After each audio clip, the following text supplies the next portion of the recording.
y que hayan disfrutado estas vacaciones y pues ya estén listos para reactivar nuestras clases virtuales. Bueno, en geografía tenemos que hablar de la importancia del petróleo en la economía mundial. Para este tema, quiero más o menos que primero tengamos en cuenta que en 1862 más o menos fue cuando se hizo el descubrimiento del petróleo. Antes de eso, pues prácticamente para los combustibles que se utilizaban para la generación de energía en general, o sea, había lámparas de queroseno y demás, se utilizaba la grasa de las ballenas. Entonces había obviamente barcos que se especializaban, o sea, empresas completas que tenían barcos, que mandaban a gente a cazar ballenas, pues las mataban, les quitaban la grasa y esa grasa se utilizaba para estas cosas, ¿no?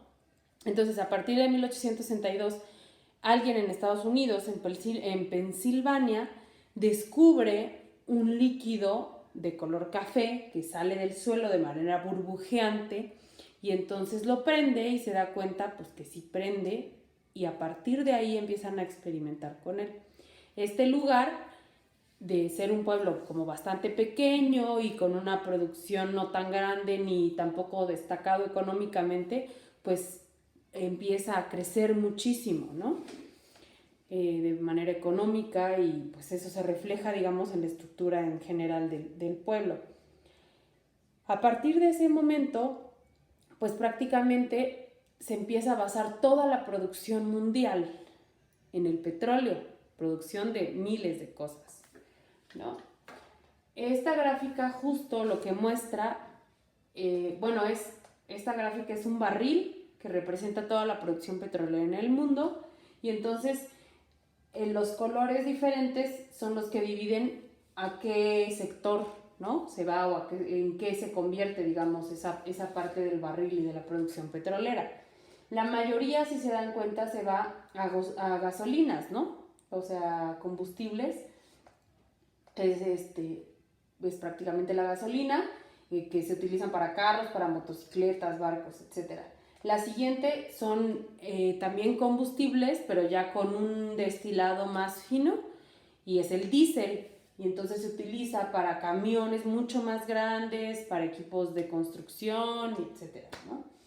Después hay una gran parte también que se va a, hidrocarbón y gas líquido, que es prácticamente con lo que se hace también los plásticos, detergentes, y también se utiliza para la industria química.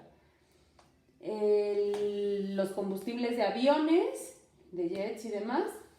Hay un residuo, digamos, también que se utiliza para combustible de las industrias grandes para dar calor, o sea, que es como la quema de ese combustible, digamos, es lo que puede mover como todas esas industrias.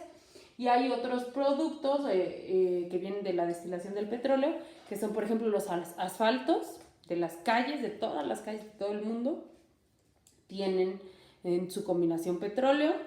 La producción de ropa, sobre todo con materiales sintéticos, viene del petróleo. Pues todos los plásticos que conocemos, muchas cosas de la industria química son de derivados del petróleo. Entonces, si se dan cuenta, es prácticamente en toda nuestra vida, o sea, abarca todo lo que nosotros conocemos, ¿no? Desde el movernos hasta el vestir, el consumo de alimentos, porque también se utiliza en la industria alimentaria una parte de eso, todo lo que representa, pues obviamente, los medios para construcción y demás, ¿no? Entonces, viendo ese panorama, pues obviamente estamos hablando de que todas las industrias, digamos, dependen de la producción del petróleo. Entonces, esa producción del petróleo, pues la tienen en todos los países, se consume, solo algunos tienen la producción, ¿no? Entonces, estos son los países productores de petróleo. Algunos no son productores como tal, o sea, no producen tanto o tan significativamente, pero sí compran